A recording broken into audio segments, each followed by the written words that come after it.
بسم اللہ الرحمن الرحیم۔ الف لام میم۔ اللہ وہ ہے جس کے سوا کوئی معبود نہیں، جو سدا زندہ ہے، جو پوری کائنات سنبھالے ہوئے ہے۔ اسی نے اے حبیب آپ پر سچی کتاب قرآن نازل کی جو پہلی آسمانی کتابوں کی تصدیق کرتی ہے، اور اسی نے تورات اور انجیل نازل کی، یعنی لوگوں کی ہدایت کے لیے پہلے تورات اور انجیل اتاری، اور اب اسی طرح اس نے حق اور باطل میں امتیاز کرنے والا قرآن نازل فرمایا ہے۔ بے شک جو لوگ اللہ کی آیتوں کا انکار کرتے ہیں ان کے لیے سنگین عذاب ہے، اور اللہ بڑا غالب انتقام لینے والا ہے۔ بے شک اللہ پر زمین و آسمان کی کوئی بھی چیز پوشیدہ یا مخفی یا چھپی ہوئی نہیں۔ وہی ہے جو ماؤں کے پیٹ میں جس طرح چاہتا ہے تمہاری صورتیں بناتا ہے، اس کے سوا کوئی معبود نہیں۔ وہ بڑا غالب، بڑی حکمت والا ہے۔ وہی ہے اے حبیب جس نے آپ پر کتاب نازل فرمائی جس میں سے کچھ آیتیں محکم یعنی واضح مفہوم والی ہیں، وہی احکام کتاب کی بنیاد ہیں، اور کچھ دوسری آیتیں متشابہ یعنی جن کا مفہوم واضح نہیں یعنی غیر واضح مفہوم والی ہیں۔ اب جن لوگوں کے دلوں میں ٹیڑھ ہے وہ ان متشابہ آیتوں کے پیچھے پڑے رہتے ہیں تاکہ فتنہ پیدا کریں اور ان آیتوں کی تعویلات تلاش کریں، یعنی اصل مراد کی بجائے من پسند معنی مراد لیں، حالانکہ ان آیتوں کا ٹھیک ٹھیک مطلب اللہ کے سوا کوئی نہیں جانتا۔ اور جن لوگوں کا علم پختہ ہے وہ یہ کہتے ہیں کہ ہم اس مطلب پر ایمان لاتے ہیں جو اللہ کو معلوم ہے۔ ساری کتاب ہمارے رب کی طرف سے اتری ہے، اور نصیحت صرف اہل عقل و دانش کو حاصل ہوتی ہے۔ ایسے لوگ یہ دعا کرتے ہیں کہ اے ہمارے رب، تو نے ہمیں جو ہدایت عطا فرمائی ہے اس کے بعد ہمارے دلوں میں ٹیڑھ پیدا نہ ہونے دے، اور خاص اپنے پاس سے ہمیں رحمت عطا فرما، بے شک تو ہی بہت عطا فرمانے والا ہے۔ اے ہمارے رب، بے شک تو اس دن کے جس کے آنے میں کوئی شک نہیں سب لوگوں کو جمع فرمانے والا ہے۔ بے شک اللہ اپنے وعدے کی خلاف ورزی نہیں کرتا۔ بے شک کافروں کو نہ ان کے مال انہیں اللہ کے عذاب سے بچا سکیں گے اور نہ ان کی اولاد، اور وہی لوگ جہنم کا ایندھن ہیں۔ ان کا حال بھی قوم فرعون اور ان سے پہلے لوگوں کا سا ہوگا جنہوں نے ہماری آیتوں کا انکار کیا، تو اللہ نے انہیں ان کے گناہوں کے سبب عذاب میں پکڑ لیا تھا، اور اللہ سخت عذاب دینے والا ہے۔ اے نبی مکرم، آپ کافروں سے فرما دیں کہ ان قریب تم دنیا میں بھی اہل اسلام کے مقابلے میں مغلوب ہوگے اور آخرت میں جہنم کی طرف ہانکے جاؤ گے، اور وہ بہت بری جگہ ہے۔ بے شک تمہارے لیے ان دو گروہوں میں اللہ کی قدرت کی اور صداقت رسول کی ایک بڑی نشانی یعنی معجزہ موجود ہے، جو 17 رمضان 2 ہجری کو میدان بدر میں آپس میں مقابل ہوئے یا ٹکرائے، یعنی دونوں گروہوں میں جنگ ہوئی۔ ایک گروہ مسلمانوں کا جو اللہ کی راہ میں دفاعی جنگ کر رہا تھا، اور مسلمانوں کا یہ گروہ تعداد اور سامان میں قلیل تھا، جبکہ دوسرا گروہ کافروں کا تھا یعنی کفار مکہ کا، جنہوں نے مدینہ کے پرامن مسلمانوں پر فوج کشی کی، اور کافروں کا یہ گروہ تعداد اور سامان میں کثیر تھا، جن کو مسلمان اپنی آنکھوں سے دگنا دیکھ رہے تھے، لیکن یہ کثرت تعداد پھر بھی کچھ کام نہ آئی، اور آخرکار ذلت و شکست کفار مکہ کو ہی نصیب ہوئی۔ اور اللہ اپنی مدد کے ذریعے جسے چاہتا ہے تقویت دیتا ہے۔ بے شک اس واقعے میں اہل بصیرت کے لیے بڑا سبق ہے، یعنی اگر آپ حق پر اور سیدھی راہ پر ہوں اور اللہ کی مدد آپ کے شامل حال ہے، تو چاہے تعداد یا سامان میں آپ کتنے ہی کم ہوں، اہل باطل کو آپ آسانی سے شکست دے سکتے ہیں۔ لوگوں کے لیے ان چیزوں کی محبت خوشنما بنا دی گئی ہے جو ان کی نفسانی خواہش کے مطابق ہوتی ہے، یعنی عورتیں، اولاد، سونے چاندی پر مشتمل مال، نشان لگائے ہوئے گھوڑے، مویشی اور کھیتیاں، یہ سب دنیا کی زندگی کا سامان ہے، اور اللہ کے پاس بہتر ٹھکانہ ہے۔ اے حبیب مکرم، آپ فرما دیں کہ کیا میں تمہیں ان سب سے بہترین چیز کی خبر دوں؟ تو سنو، پرہیزگاروں کے لیے ان کے رب کے ہاں ایسی جنتیں ہیں جن کے نیچے نہریں بہتی ہیں، وہ ان میں ہمیشہ رہیں گے، ان کے لیے پاکیزہ بیویاں ہوں گی، اور سب سے بڑھ کر یہ کہ اللہ کی طرف سے خوشنودی نصیب ہوگی، اور اللہ اپنے بندوں کو خوب دیکھ رہا ہے۔ یہی وہ لوگ ہیں جو کہتے ہیں کہ اے ہمارے رب، بے شک ہم ایمان لے آئے ہیں، سو ہمارے گناہ معاف فرما دے اور ہمیں جہنم کے عذاب سے بچا لے۔ یہ لوگ قول و فعل میں صبر کرنے والے، سچ بولنے والے، اطاعت کرنے والے، اللہ کی راہ میں اپنا مال خرچ کرنے والے، اور رات کے پچھلے پہر اٹھ کر اللہ سے معافی مانگنے والے ہیں۔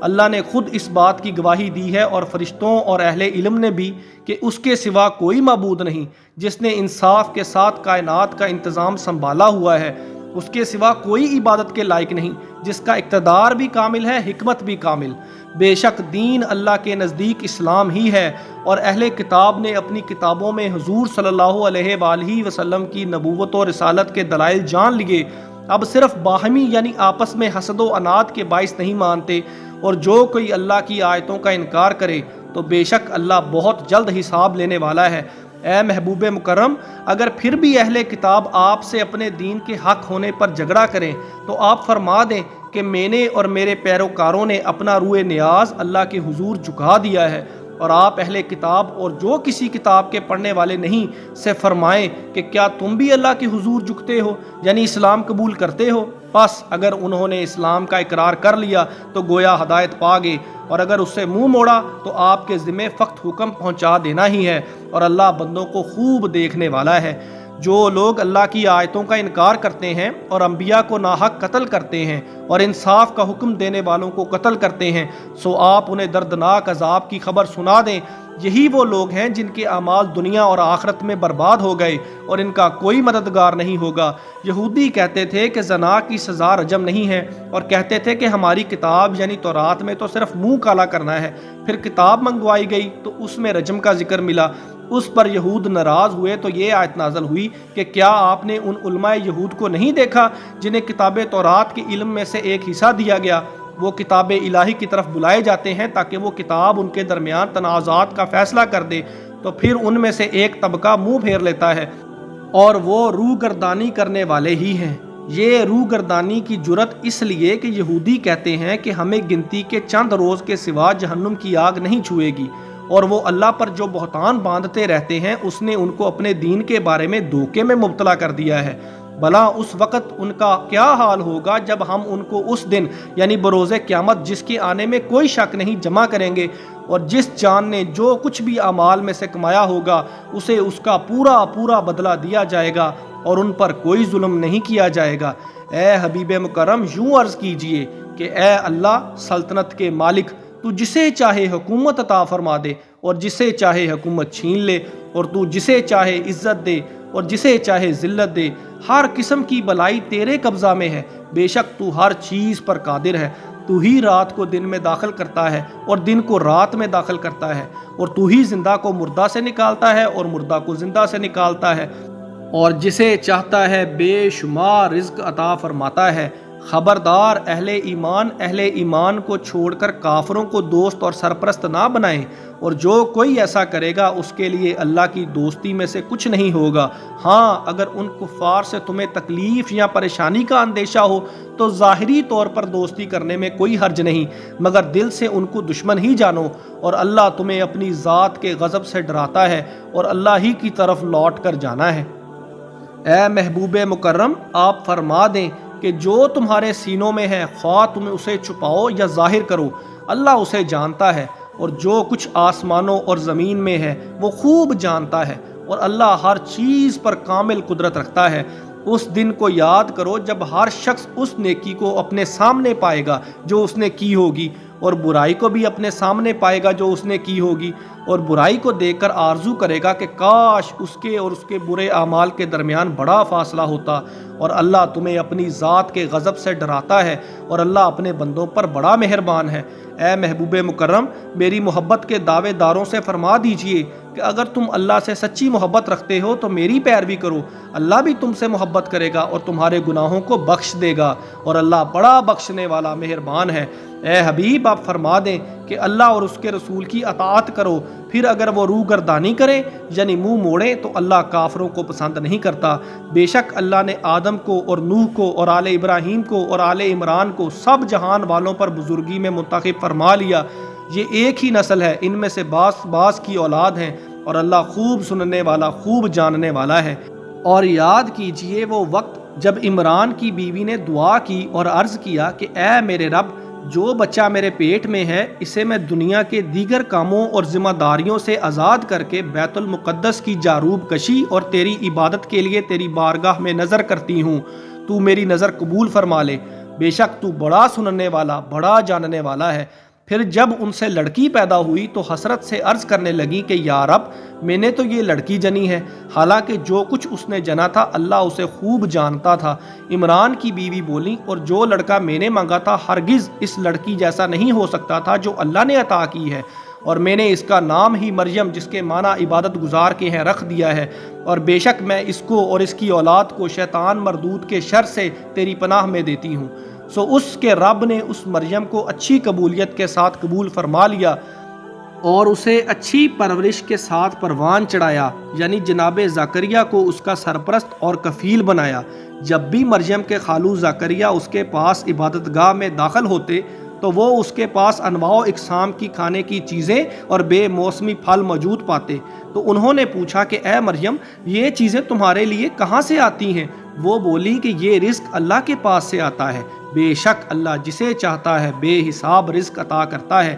اسی جگہ یعنی مریم علیہ السلام کے حجرے میں زکریا نے اپنے رب سے دعا کی، عرض کیا، میرے مولا، مجھے اپنی جناب سے پاکیزہ اولاد عطا فرما، بے شک تو ہی دعا کا سننے والا ہے۔ ابھی زکریا مریم کے حجرے میں کھڑے دعا ہی کر رہے تھے کہ انہیں فرشتوں نے آواز دی کہ بے شک اللہ آپ کو فرزند یحییٰ کی بشارت دیتا ہے، جو اللہ کے ایک کلمے یعنی عیسیٰ کی تصدیق کرنے والا ہوگا اور سردار ہوگا اور عورتوں کی رغبت سے بہت محفوظ ہوگا اور ہمارے خاص نیکوکار بندوں میں سے نبی ہوگا۔ زکریا نے حیرانگی سے عرض کیا کہ اے میرے رب، میرے ہاں لڑکا کیسے ہوگا کہ میں بوڑھا ہو گیا ہوں اور میری بیوی بھی بانجھ ہے؟ ارشاد ہوا، اسی طرح اللہ جو چاہتا ہے کرتا ہے۔ زکریا نے عرض کیا کہ اے میرے رب، میرے اطمینان قلب کے لیے کوئی نشانی مقرر فرما۔ اللہ نے فرمایا کہ تمہارے لیے نشانی یہ ہے کہ تم 3 دن تک لوگوں سے سوائے اشارے کے بات نہیں کر سکو گے، اور ان دنوں میں اپنے رب کو کثرت سے یاد کرو اور شام اور صبح اس کی تسبیح کرتے رہو، اور وہ وقت یاد کرو جب فرشتوں نے مریم سے کہا کہ اے مریم، بے شک اللہ نے تمہیں چن لیا ہے اور پاکیزگی عطا کی ہے اور دنیا جہاں کی ساری عورتوں میں تمہیں منتخب کر کے فضیلت بخشی ہے۔ اے مریم، تم اپنے رب کی عبادت میں لگی رہو اور سجدہ کرو اور رکوع کرنے والوں کے ساتھ رکوع کیا کرو۔ اے محبوب، یہ غیب کی خبریں ہیں جو ہم آپ کی طرف وحی فرماتے ہیں، حالانکہ آپ اس وقت ان کے پاس نہ تھے جب وہ قرآن اندازی کے طور پر اپنے قلم پھینک رہے تھے کہ ان میں سے کون مریم کی کفالت کرے، اور نہ آپ اس وقت ان کے پاس تھے جب وہ آپس میں جھگڑ رہے تھے۔ اور وہ وقت یاد کرو جب فرشتوں نے کہا کہ اے مریم، بے شک اللہ تمہیں اپنے پاس سے ایک کلمہ خاص کی بشارت دیتا ہے جس کا نام مسیح عیسیٰ بن مریم ہوگا، جو دنیا و آخرت میں عزت و آبرو والا ہوگا اور اللہ کے خاص قربت یافتہ بندوں میں سے ہوگا، اور وہ لوگوں سے گہوارے یا پنگوڑے یا ماں کی گود میں اور بڑی عمر کا ہو کر دونوں حالتوں میں لوگوں سے یکساں گفتگو کرے گا، اور وہ اللہ کے نیکوکار بندوں میں سے ہوگا۔ یہ بشارت سن کر مریم نے عرض کیا کہ اے میرے رب، میرے ہاں کیسے لڑکا ہوگا جبکہ مجھے کسی انسان نے چھوا تک نہیں؟ ارشاد ہوا، بات اسی طرح ہے، مگر اللہ جو چاہتا ہے بلا اسباب بھی پیدا کرتا ہے۔ جب وہ کسی کام کے کرنے کا فیصلہ کر لیتا ہے تو اسے حکم دیتا ہے کہ ہو جا، پس وہ ہو جاتا ہے۔ اور اللہ عیسیٰ کو کتاب و حکمت اور تورات و انجیل کی تعلیم دے گا اور اسے بنی اسرائیل کی طرف اپنا رسول بنائے گا، اور جب وہ مبعوث ہوگا تو کہے گا کہ میں تمہارے پاس تمہارے رب کی طرف سے معجزہ لے کر آیا ہوں کہ میں تمہارے لیے مٹی سے پرندہ کی صورت بناتا ہوں اور اس میں پھونک مارتا ہوں تو وہ اللہ کے حکم سے پرندہ بن جاتا ہے، اور میں اللہ کے حکم سے مادرزاد یعنی پیدائشی اندھے اور کوڑی کے مرض میں مبتلا شخص کو شفا دیتا ہوں اور مردوں کو زندہ کرتا ہوں، اور جو تم کھاتے اور اپنے گڑھوں میں ذخیرہ کرتے ہو وہ تمہیں بتاتا ہوں۔ بے شک اس میں تمہارے لیے اللہ کی قدرت اور میری نبوت کی بڑی نشانی ہے اگر تم ایمان لانے والے ہو۔ اور جو کتاب مجھ سے پہلے آ چکی ہے یعنی تورات، میں اس کی تصدیق کرنے والا ہوں، اور اس لیے بھیجا گیا ہوں تاکہ کچھ چیزیں جو تم پر حرام کی گئی تھیں جیسے کہ اونٹ کا گوشت اور چربی وغیرہ اب تمہارے لیے حلال کر دوں، اور میں تمہارے پاس تمہارے رب کی طرف سے نشانی لے کر آیا ہوں، لہٰذا اللہ سے ڈرو اور میری پیروی کرو۔